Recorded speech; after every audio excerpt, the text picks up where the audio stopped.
Found by Isaac Asimov.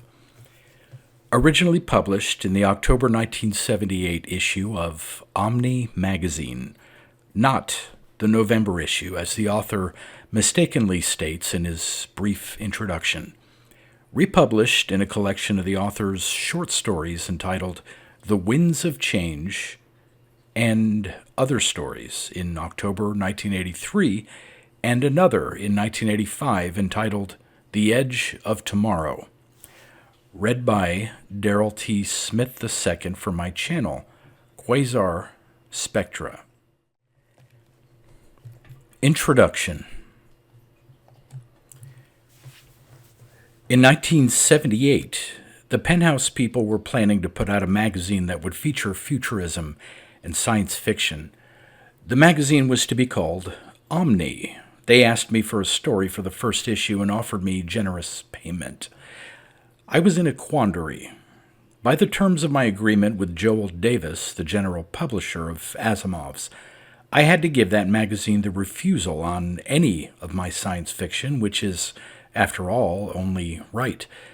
So I put it up to Joel, asking if I might have permission to do a science fiction story for OMNI this one time, and explaining that if he said no, it was no, and there would be no argument. As it happens, however, Joel never tries to get in the way of my earning a living. He suggested that OMNI give him favorable terms for a one-shot advertisement of Asimov's in the magazine, and OMNI was perfectly willing. Therefore, with cooperation and good humor all around, I wrote Found, and it appeared in the very first issue, November 1978, of OMNI, which has since gone on to score a considerable success. No, I don't think that was because of my story either. Found. Computer 2, like the other three that chased each other's tails in orbit round the Earth, was much larger than it had to be. It might have been 1/10 its diameter and yet contained all the volume it needed to store the accumulated and accumulating data needed to control spaceflight. They needed the extra space, however, so that Joe and I could get inside if we had to. And we had to. Computer 2 was perfectly capable of taking care of itself. Ordinarily, that is. It was redundant. It worked everything out 3 times in parallel, and all 3 programs had to mesh perfectly. All 3 answers had to match. If they did not, the answer was delayed for nanoseconds while Computer 2 checked itself, found the malfunctioning part, and replaced it. There was no sure way in which ordinary people would know how many times it caught itself. Perhaps never. Perhaps twice a day. Only Computer Central could measure the time delay induced by error, and only Computer Central knew how many of the component spares had been used as replacements. And Computer Central never talked about it. The only good public image is perfection. And for all practical purposes, it's been perfection, for there was never any call for Joe and me. We're the troubleshooters. We go up there when something really goes wrong, and Computer 2 or one of the others can't correct itself. It's never happened in the 5 years we've been on the job. It did happen now and again in the early days of their existence, but that was before our time. We keep in practice. Don't get me wrong, there isn't a computer made that Joe and I can't diagnose. Show us the error and we'll show you the malfunction. Or Joe will, anyway. I'm not the kind who sings one's own praises. Anyway, this time neither of us could make the diagnosis. The first thing that happened was that Computer 2 lost internal pressure. That's not unprecedented, and it's certainly not fatal. Computer 2 can work in a vacuum, after all. An internal atmosphere was established in the old days when it was expected there would be a steady flow of repairmen fiddling with it, and it's been kept up out of tradition. Who told you scientists aren't chained by tradition? In their spare time from being scientists, they're human, too. From the rate of pressure loss, it was deduced that a gravel-sized meteoroid had hit Computer 2. Its exact radius, mass, and energy was reported by Computer 2 itself, using that rate of pressure loss and a few other things as data. The second thing that happened was that the break was not sealed and the atmosphere was not regenerated. After that came the errors, and they called us in. It made no sense. Joe let a look of pain cross his homely face and said, "There must be a dozen things out of whack." Someone at Computer Central said, "The hunk of gravel ricocheted, very likely." Joe said, "With that energy of entry, it would have passed right through the other side. No ricochets. Besides, even with ricochets, I figure it would have had to take some very unlikely strikes." "Well then, what do we do?" Joe looked uncomfortable. I think that it was at this point that he realized what was coming. He had made it sound peculiar enough to require the troubleshooters on the spot, and Joe had never been up in space. If he had told me once that his chief reason for taking the job was that he knew it meant he would never have to go up in space, he had told it to me 2 times with X, a pretty high number. So I said it for him. I said, "We'll have to go up there." Joe's only way out would have been to say he didn't think he could handle the job, and I watched his pride slowly come out ahead of his cowardice. Not by much, you understand, by a nose, let's say. To those of you who haven't been on a spaceship in the last 15 years, and I suppose Joe can't be the only one, let me emphasize that the initial acceleration is the only troublesome thing. You can't get away from that, of course. After that, it's nothing unless you want to count possible boredom. You're just a spectator. The whole thing is automated and computerized. The old romantic days of space pilots are gone totally. I imagine they'll return briefly when our space settlements make the shift to the asteroid belt, as they constantly threaten to do, but then only until additional computers are placed in orbit to set up the necessary additional capacity. Joe held his breath throughout the acceleration, or at least he seemed to. I must admit that I wasn't very comfortable myself. It was only my 3rd trip. I've taken a couple of vacations on Settlement Row with my husband, but I'm not exactly a seasoned hand. After that, he was relieved for a while, but only for a while. He got despondent.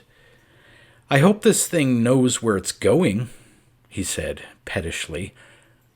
I extended my arms forwards, palms up, and felt the rest of me sway backwards a bit in the zero-gravity field. "You," I said, "are a computer specialist. Don't you know it knows?" "Sure, but Computer 2 is off." "We're not hooked into Computer 2, I said. "There are 3 others, and even if only one were left functional, it could handle all the space flights undertaken on an average day. All 4 might go off. If Computer 2 is wrong, what's to stop the rest? Then we'll run this thing manually." "You'll do it, I suppose? You know how? I think not." "So they'll talk me in." "For the love of ENIAC," he groaned. There was no problem, actually. We moved out to Computer 2 as smooth as vacuum in less than 2 days after takeoff. We were placed into a parking orbit not 10 meters behind it. What was not so smooth was that about 24 hours out, we got the news from Earth that Computer 3 was losing internal pressure. Whatever had hit Computer 2 was going to get the rest, and when all 4 were out, spaceflight would grind to a halt. It could be reorganized on a manual basis, surely, but that would take months as a minimum, possibly years, and there would be serious economic dislocation on Earth. Worse yet, several thousand people now out in space would surely die. It wouldn't bear thinking of, and neither Joe nor I talked about it, but it didn't make Joe's disposition sweeter. And let's face it didn't make me any happier. Earth hung over 200,000 kilometers below us, but Joe didn't seem to be bothered by that. He was concentrating on his tether and was checking the cartridge in his reaction gun. He wanted to make sure he could get to Computer 2 and back again. You'd be surprised, if you've never tried it, how you can get your space legs if you absolutely have to. I wouldn't say there was nothing to it, and we did waste half the fuel we used, but we finally reached Computer 2. We hardly made any bump at all when we struck Computer 2. You hear it, of course, even in vacuum, because the vibration travels through the metalloid fabric of your spacesuits, but there was hardly any bump, just a whisper. Of course, our contact and the addition of our momentum altered the orbit of Computer 2 slightly, but tiny expenditures of fuel compensated for that, and we didn't have to worry about it. Computer 2 took care of it, for nothing had gone wrong with it as far as we could tell that affected any of its external workings. We went over the outside first, naturally. The chances were pretty overwhelming that a small piece of gravel had whizzed through Computer 2, and that would leave an unmistakable ragged hole. 2 of them in all probability, one going in and one coming out. Chances of that happening are 1 in 2 million on any given day. Even money that it will happen at least once in 6,000 years. It's not likely, but it can, you know. The chances are 1 in not more than 10 billion that on any one day it will be struck by a meteoroid large enough to demolish it. I didn't mention that because Joe might realize that we were exposed to similar odds ourselves. In fact, any given strike on us would do far more damage to our soft and tender bodies than to the stoical and much-enduring machinery of the computer, and I didn't want Joe more nervous than he was. The thing is, though, it wasn't a meteoroid. "What's this?" said Joe, finally. It was a small cylinder stuck to the outer wall of Computer 2, the first abnormality we had found in its outward appearance. It was about 0.5 centimeter in diameter and perhaps 6 centimeters long, just about cigarette-sized for any of you who've been caught up in the antique fad of smoking. We brought our small flashlights into play. I said, "That's not one of the external components." "It sure isn't," muttered Joe. There was a faint spiral marking running round the cylinder from one end to the other. Nothing else. For the rest, it was clearly metal, but of an odd, grainy texture, at least to the eye. Joe said, "It's not tight." He touched it gently with a fat and gauntleted finger, and it gave. Where it had made contact with the surface of Computer 2, it lifted, and our flashes shone down on a visible gap. "There's the reason gas pressure inside declined to 0, I said. Joe grunted. He pushed a little harder, and the cylinder dropped away and began to drift. We managed to snare it after a little trouble. Left behind was a perfectly round hole in the skin of Computer 2, 0.5 centimeter across. Joe said, "This thing, whatever it is, isn't much more than foil." It gave easily under his fingers, thin but springy. At a little extra pressure and it dented. He put it inside his pouch, which he snapped shut, and said, "Go over the outside and see if there are any other items like that anywhere on it. I'll go inside." It didn't take me very long. Then I went in. "It's clean," I said. "That's the only thing there is, the only hole." "One is enough," said Joe, gloomily. He looked at the smooth aluminum of the wall, and in the light of the flash, the perfect circle of black was beautifully evident. It wasn't difficult to place a seal over the hole. It was a little more difficult to reconstitute the atmosphere. Computer 2's reserve gas-forming supplies were low, and the controls required manual adjustment. The solar generator was limping, but we managed to get the lights on. Eventually, we removed our gauntlets and helmets, but Joe carefully placed the gauntlets inside his helmet and secured them both to one of his suit loops.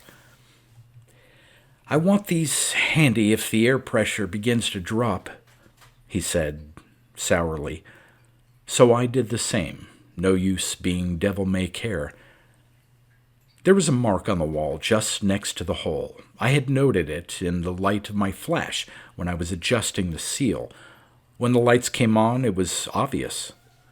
"You notice that, Joe?" I said. "I notice." There was a slight, narrow depression in the wall, not very noticeable at all, but it was there beyond doubt if you ran your finger over it, and it continued for nearly a meter. It was as though someone had scooped out a very shallow sampling of the metal, and the surface where that had taken place was distinctly less smooth than elsewhere. I said, "We'd better call Computer Central downstairs." "If you mean back on Earth, say so," said Joe. "I hate that phony space talk. In fact, I hate everything about space. That's why I took an Earthside job. I mean, a job on Earth, or what was supposed to be one." I said, patiently, "We'd better call Computer Central back on Earth." "What for?" "To tell them we found the trouble." "Oh, and what did we find?" "The hole, remember?" "Oddly enough, I do. And what caused the hole? It wasn't a meteoroid. I never saw one that would leave a perfectly circular hole with no signs of buckling or melting, and I never saw one that left a cylinder behind." He took the cylinder out of his suit pocket and smoothed the dent out of its thin metal thoughtfully. "Well, what caused the hole?" I didn't hesitate. I said, "I don't know." "If we report to Computer Central, they'll ask the question and we'll say we don't know, and what will we have gained, except hassle?" "They'll call us, Joe, if we don't call them." "Sure, and we won't answer, will we?" "They'll assume something killed us, Joe, and they'll send up a relief party." "You know Computer Central. It will take them at least 2 days to decide on that. We'll have something before then, and once we have something, we'll call on them." The internal structure of Computer 2 was not really designed for human occupancy. What was foreseen and allowed for was the occasional and temporary presence of troubleshooters. That meant there was room for maneuvering and there were tools and supplies. There weren't any armchairs, though. For that matter, there was no gravitational field either, nor any centrifugal imitation of one. We both floated in midair, drifting very slowly this way or that. Occasionally, one of us touched the wall and rebounded very slowly, or else part of one of us overlapped part of the other. "Keep your foot out of my mouth," said Joe, and pushed it away violently. It was a mistake, because we both began to turn. Of course, that's not how it looked to us. To us, it was the interior of Computer 2 that was turning, which was most unpleasant, and it took us a while to get relatively motionless again. We had the theory perfectly worked out in our Earthside training, but we were short on practice. A lot short. By the time we had steadied ourselves, I felt unpleasantly nauseated. You can call it nausea, or astronausea, or space sickness, but whatever you call it, it's the heaves, and it's worse in space than anywhere else, because there's nothing to pull the stuff down. It floats around in a cloud of globules, and you don't want to be floating around with it. So I held it back, and so did Joe. I said, "Joe, it's clearly the computer that's at fault. Let's get at its insides." Anything to get my mind off my insides and let them quiet down.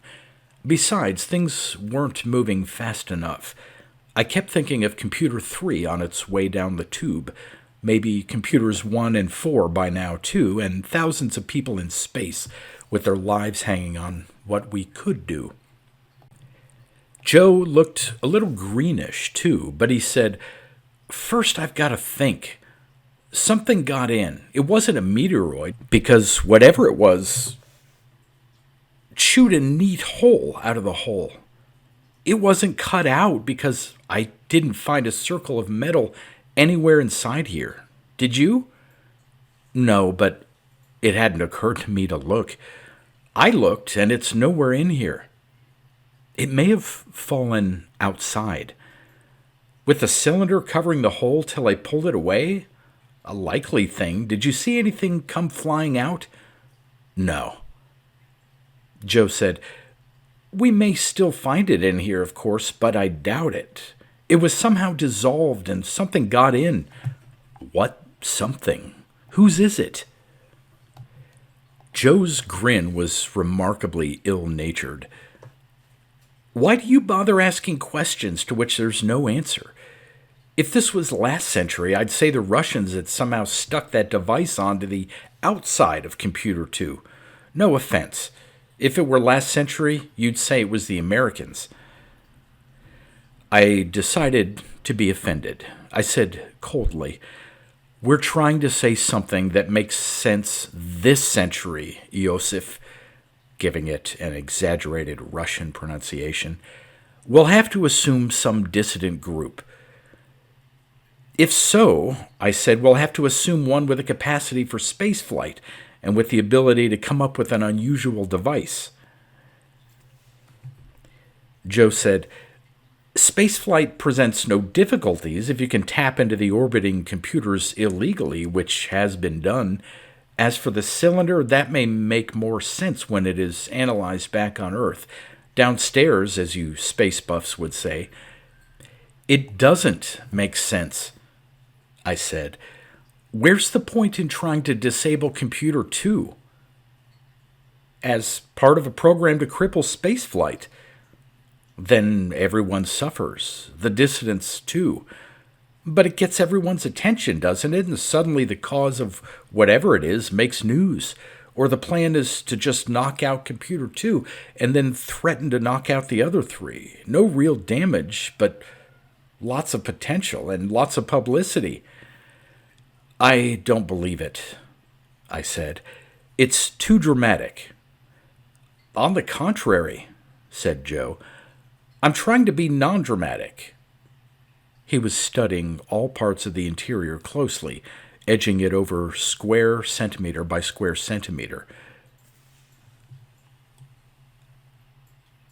"I might suppose the thing was of non-human origin."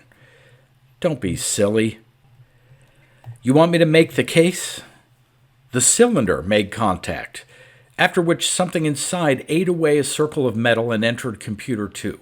It crawled over the inside wall, eating away a thin layer of metal for some reason. Does that sound like anything of human construction?" "Not that I know of, but I don't know everything. Even you don't know everything." Joe ignored that. "So the question is, how did it, whatever it is, get into the computer, which is, after all, reasonably well sealed? It did so quickly, since it knocked out the resealing and air regeneration capacities almost at once." "Is that what you're looking for?" I said, pointing. He tried to stop too quickly and somersaulted backwards, crying, "That's it! That's it!"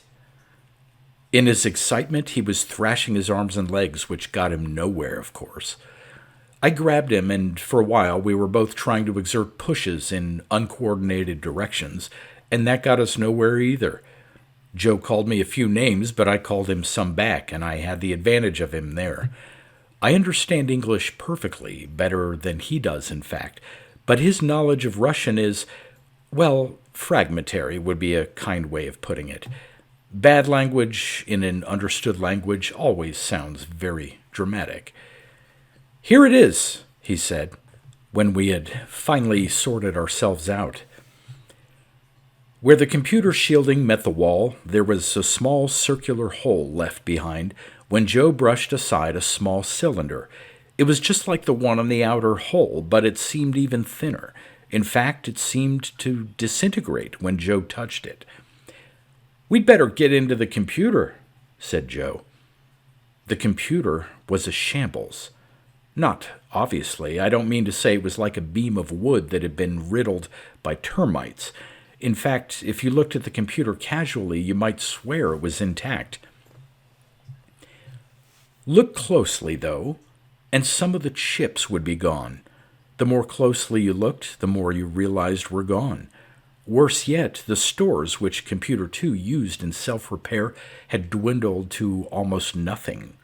We kept looking, and every once in a while one of us would discover something else was missing.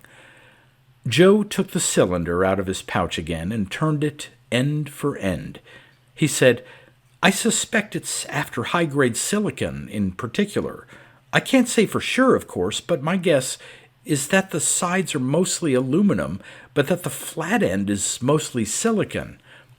I said, "Do you mean the thing is a solar battery?" "Part of it is. That's how it gets its energy in space, energy to get to Computer 2, energy to eat a hole into it, energy to do. I don't know how else to put it, energy to stay alive." "You call it alive?" "Why not? Look, Computer 2 can repair itself. It can reject faulty bits of equipment and replace it with working ones, but it needs a supply of spares to work with. Given enough spares of all kinds, it could build a computer just like itself, when properly programmed, but it needs the supply, so we don't think of it as alive. This object that entered Computer 2 is apparently collecting its own supplies. That's suspiciously lifelike." "What you're saying," I said, "is that we have here a microcomputer advanced enough to be considered alive." "I don't honestly know what I'm saying," said Joe. "Who on earth could make such a thing?" "Who on earth?" I made the next discovery. It looked like a stubby pen drifting through the air. I just caught it out of the corner of my eye, and it registered as a pen. In zero gravity, things will drift out of pockets and float off. There's no way of keeping anything in place unless it is physically confined. You expect pens and coins and anything else that can find an opening to drift their way through the opening eventually and go wherever air currents and inertia lead them. So my mind registered pen, and I groped for it absently, and of course my fingers didn't close on it. Just reaching for something sets up an air current that pushes it away. You have to reach over it and sneak behind it with one hand, and then reach for it with the other. Picking up any small object in midair is a two-hand operation. I know some people can do it one-handed, but they're space hounds, and I'm not. I turned to look at the object and pay a little more attention to retrieval, then realized that my pen was safely in its pouch. I felt for it, and it was there. "Did you lose a pen, Joe?" I called out. "No." "Anything like that? Key? Cigarette?" "I don't smoke, you know that." A stupid answer. "Anything," I said in exasperation. "I'm seeing things here." "No one ever said you were stable." "Look, Joe, over there. Over there." He lunged for it. I could have told him it would do no good. By now, though, our poking around in the computer seemed to have stirred things up. We were seeing them wherever we looked. They were floating in the air currents. I stopped one at last, or rather it stopped itself, for it was on the elbow of Joe's suit. I snatched it off and shouted. Joe jumped in terror and nearly knocked it out of my hand. I said, "Look!" There was a shiny circle on Joe's suit where I'd taken the thing off. It had begun to eat its way through. "Give it to me," said Joe. He took it gingerly and put it against the wall to hold it steady. Then he shelled it, gently lifting the paper-thin metal. There was something inside that looked like a line of cigarette ash. It caught the light and glinted, though, like lightly woven metal. There was a moistness about it, too. It wriggled slowly, one end seeming to seek something blindly. The end made contact with the wall and stuck. Joe's finger pushed it away. It seemed to require a small effort to do so. Joe rubbed his finger and thumb and said, "Feels oily." The metal worm, I don't know what else to call it, seemed limp now after Joe had touched it. It didn't move again. I was twisting and turning, trying to look at myself. "Joe," I said, "for heaven's sake, have I got one of them on me anywhere?" "I don't see one," he said. "Well, look at me. You've got to watch me, Joe, and I'll watch you. If our suits are wrecked, we might not be able to get back to the ship." Joe said, "Keep moving, then." It was a grisly feeling, being surrounded by things hungry to dissolve your suit wherever they could touch it. When any showed up, we tried to catch them and stay out of their way at the same time, which made things almost impossible. A rather long one drifted close to my leg, and I kicked at it, which was stupid, for if I had hit it, it might have stuck. As it was, the air current I set up brought it against the wall, where it stayed. Joe reached hastily for it, too hastily. The rest of his body rebounded, and as he somersaulted, one booted foot struck the wall near the cylinder lightly. When he finally managed to right himself, it was still there. "I didn't smash it, did I?" "No, you didn't," I said.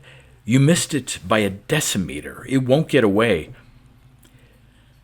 I had a hand on either side of it. It was twice as long as the other cylinder had been. In fact, it was like two cylinders stuck together lengthwise, with a constriction at the point of joining. "Act of reproducing," said Joe as he peeled away the metal. This time what was inside was a line of dust. 2 lines, one on either side of the constriction. "It doesn't take much to kill them," said Joe. He relaxed visibly. "I think we're safe." "They do seem alive," I said reluctantly. "I think they seem more than that. They're viruses, or the equivalent." "What are you talking about?" Joe said, "Granted, I'm a computer technologist and not a virologist, but it's my understanding that viruses on Earth, or downstairs, as you would say, consist of a nucleic acid molecule coated in a protein shell. When a virus invades a cell, it manages to dissolve a hole in the cell wall or membrane by the use of some appropriate enzyme, and the nucleic acid slips inside, leaving the protein coat outside. Inside the cell, it finds the material to make a new protein coat for itself. In fact, it manages to form replicas of itself and to form a new protein coat for each replica. Once it has stripped the cell of all it has, the cell dissolves, and in place of the one invading virus, there are several hundred daughter viruses. Sound familiar?" "Yes, very familiar. It's what's happening here. But where did it come from, Joe?" "Not from Earth, obviously, or any Earth settlement. From somewhere else, I suppose. They drift through space till they find something appropriate in which they can multiply. They look for sizable objects ready-made of metal. I don't imagine they can smelt ores." "But large metal objects with pure silicon components and a few other succulent matters like that are the products of intelligent life only," I said. "Right," said Joe. "Which means we have the best evidence yet that intelligent life is common in the universe, since objects like the one we're on must be quite common or it couldn't support these viruses.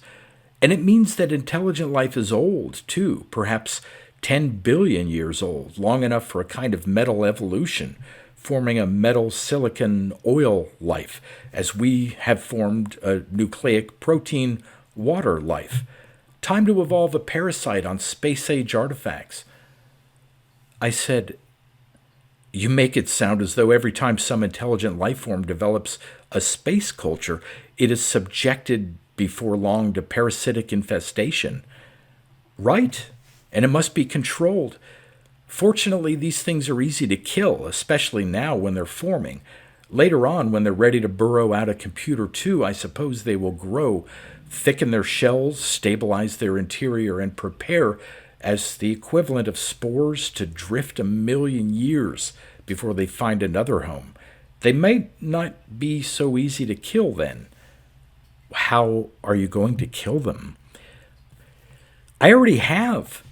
I just touched that first one when it instinctively sought out metal to begin manufacturing a new shell after I had broken open the first one, and that touch finished it.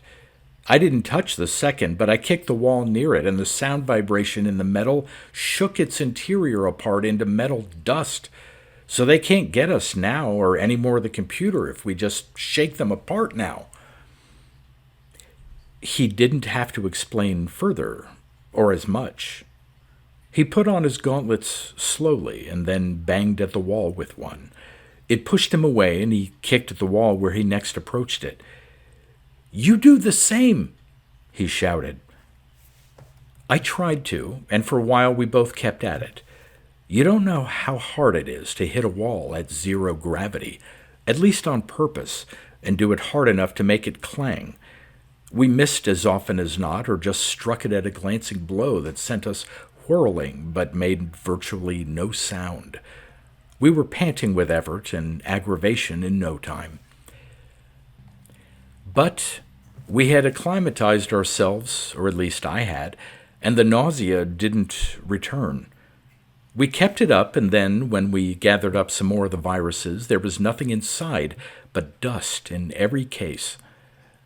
They were clearly adapted to empty, automated space objects which, like modern computers, were vibration-free. That's what made it possible, I suppose, to build up the exceedingly rickety complex metallic structures that possessed sufficient instability to produce the properties of simple life. I said, "Do you think we got them all, Joe?" "How can I say? If there's one left, it will cannibalize the others for metal supplies and start all over. Let's bang around some more." We did, until we were sufficiently worn out not to care whether one was still left alive.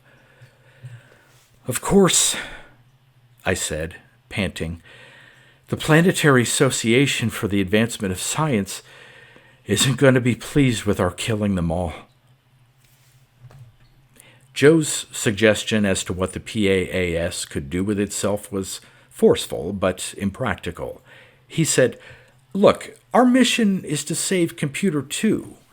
A few thousand lives, and as it turned out, our own lives too. Now they can decide whether to renovate this computer or rebuild it from scratch. It's their baby. The PAAS can get what they can out of these dead objects, and that should be something. If they want live ones, I suspect they'll find them floating about in these regions. They can look for them if they want live specimens, but they'd better watch their suits at all times. I don't think they can vibrate them to death in open space." I said, "All right, my suggestion is we tell Computer Central we're going to jerry-rig this computer and get it doing some work anyway, and we'll stay till a relief is up for main repairs or whatever in order to prevent any reinfestation. Meanwhile, they better get to each of the other computers and set up a system that can set it to vibrating strongly as soon as the internal atmosphere shows a pressure drop."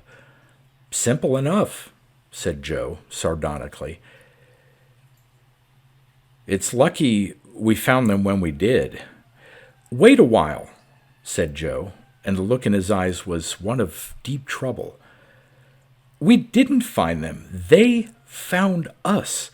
If metal life has developed, do you suppose it's likely that this is the only form it takes? Just this fragile kind? What if such life forms communicate somehow, and across the vastness of space, others are now converging on us for the picking? Other species, too. All of them after the lush new fodder of an as-yet untouched space culture. Other species. Some that are sturdy enough to withstand vibration. Some that are large enough to be more versatile in their reactions to danger. Some that are equipped to invade our settlements in orbit. some for the sake of UNIVAC that may be able to invade the Earth for the metals of its cities. What I'm going to report, what I must report, is that we've been found.